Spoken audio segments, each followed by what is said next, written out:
ଈଶ୍ୱରଙ୍କ ପରିବାରରେ ଆଶୀର୍ବାଦ ସମୂହ କଣ କଣ ଅଛି? କାରଣ ଆମେ ଦେଖୁଛୁ ଏଫେସିୟ 2 ତାର 19 ପଦ ଅନୁସାରେ ଯେ ଆମେ ମାନେ କଣ ହେଲୁ?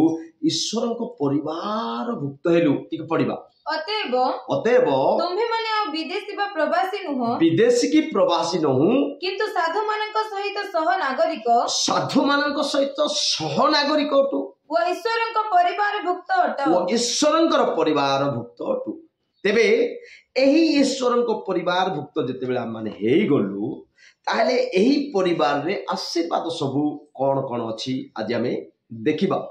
ତେବେ ଏ ପରିବାରକୁ ଯେତେବେଳେ ଆସିଗଲୁ, ଆଗରେ ତ ଆମେ ପରିବାର ଭୁକ୍ତ ହେଇନଥିଲୁ, କିନ୍ତୁ ଏବେ ଆମେ ପରିବାର ଭୁକ୍ତ ହେଲୁ, ପରିବାର ଭିତରକୁ ଆସିଗଲୁ। ଆମେ ଜଗତ ଥିଲୁ, ଅନ୍ଧକାରରେ ଥିଲୁ, ମୋହମାୟାରେ ଥିଲୁ, ଆମେ ପ୍ରଭୁଙ୍କୁ ହିଁ ଜାଣିନଥିଲୁ। ପ୍ରଭୁ ଖୋଜି ଖୋଜି ଆମମାନଙ୍କୁ ବାହାର କଲେ, ଆଉ ସେ ତାଙ୍କର ପରିବାର ଭୁକ୍ତ କଲେ, ତାଙ୍କ ପରିବାରରେ ଆମମାନଙ୍କୁ ଅଂଶୀ କଲେ। ତେବେ ଆମେ ଆଜି ଦେଖିବା ସେଇ ପରିବାରରେ ଆଶୀର୍ବାଦ ସମୂହ କଣ କଣ ଅଛି। ଆଜ୍ଞା, ପ୍ରଥମ ଆଶୀର୍ବାଦ ମୁଁ ଆପଣମାନଙ୍କ ସମ୍ମୁଖରେ ରଖିବା ପାଇଁ ଚାହେଁ, ତାହା ହେଉଛି ଇଟର୍ନାଲ ଲାଇଫ, ଅନନ୍ତ ଜୀବନ, ଯାହା ଲେଖା ଅଛି ଜହନ 3:16 ଅନୁସାରେ। କାରଣ ଈଶ୍ୱର ଜଗତକୁ ଏଡ଼େ ପ୍ରେମ କଲେ ଯେ ସେ ଆପଣ ଅଦ୍ୱିତୀୟ ପୁତ୍ରଙ୍କୁ ଦାନ କଲେ, ଯେପରି ଯେ କେହି ତାହାଙ୍କ ଠାରେ ବିଶ୍ୱାସ କରେ ସେ ବିନଷ୍ଟ ନ ହୋଇ ଅନନ୍ତ ଜୀବନ ପ୍ରାପ୍ତ ହେବ। ତେବେ ଆମେ ଦେଖିପାରୁଛୁ ସେ ମଣିଷ କଣ କରିବ? ଅନନ୍ତ ଜୀବନ ପାଇବ। ଏହା ଈଶ୍ୱରଙ୍କର ଆଶୀର୍ବାଦ ଅଟେ। ଯେଉଁମାନେ ଈଶ୍ୱରଙ୍କର ପରିବାର ଭୁକ୍ତ ହେଇଛନ୍ତି, ଆଉ ସେଇ ପରିବାରରେ ଅନନ୍ତ ଜୀବନକୁ ପରମେଶ୍ୱର ଏକ ଆଶୀର୍ବାଦ ସ୍ୱରୂପ ଦେବା ପାଇଁ ସେ ଇଚ୍ଛା କରନ୍ତି। ଆଉ ସେ କଣ କଲେ? ତାଙ୍କର ପରିବାର ଭୁକ୍ତ ଲୋକମାନଙ୍କୁ ସେ ଅନନ୍ତ ଜୀବନ ଦେଲେ। କେବଳ ତାଙ୍କ ପରିବାର ଭୁକ୍ତ ଲୋକମାନଙ୍କୁ ନୁହେଁ, ଯେଉଁମାନେ ତାଙ୍କୁ ବିଶ୍ୱାସ କରିବେ, ପ୍ରଭୁ ବୋଲି ସ୍ୱୀକାର କରିବେ, ସେମାନଙ୍କୁ ମଧ୍ୟ ପରମେଶ୍ୱର ଏହି ଅନନ୍ତ ଜୀବନ ଗୋଟିଏ ଆଶୀର୍ବାଦ ସ୍ୱରୂପେ ସେ ଦେବେ। ତେବେ ଦ୍ୱିତୀୟ ନମ୍ବର ବିଷୟ ଆମେ ଦେଖିବା, ଡିଭାଇନ୍ ଗାଇଡେନ୍ସ। ଐଶ୍ୱରୀୟ ପଥ ପ୍ରଦର୍ଶକ ଅଟନ୍ତି। ସେ ପଥ ପ୍ରଦର୍ଶକ ଅଟନ୍ତି।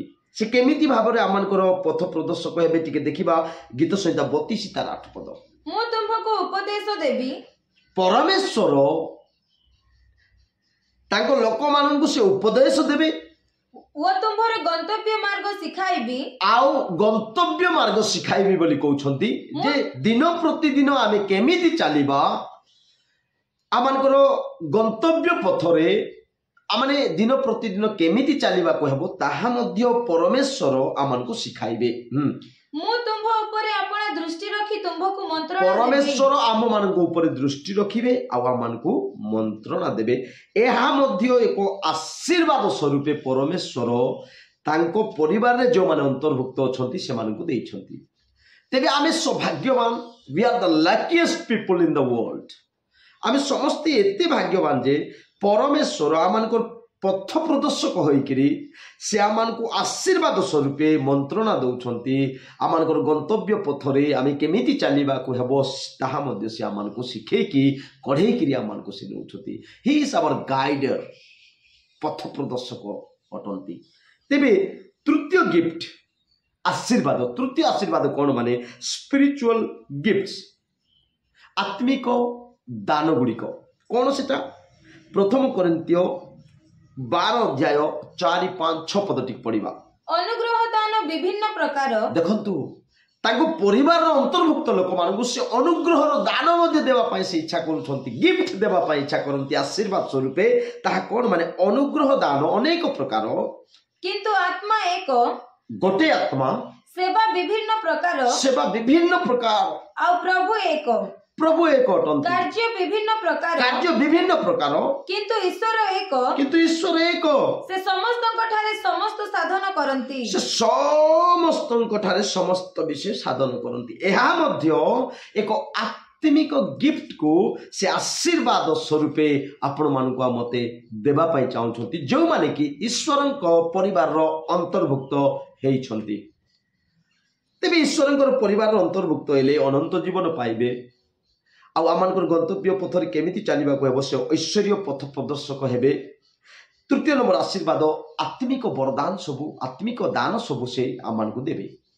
ଚତୁର୍ଥ ମାନେ ଆଶୀର୍ବାଦ ମୁଁ ଆପଣମାନଙ୍କ ଠାରେ ରଖିବା ପାଇଁ ଚାହେଁ, ତାହା ହେଉଛି ସେ ଆମମାନଙ୍କୁ ସାନ୍ତ୍ୱନା ଦେବେ ଏବଂ ବଳ ଦେବେ।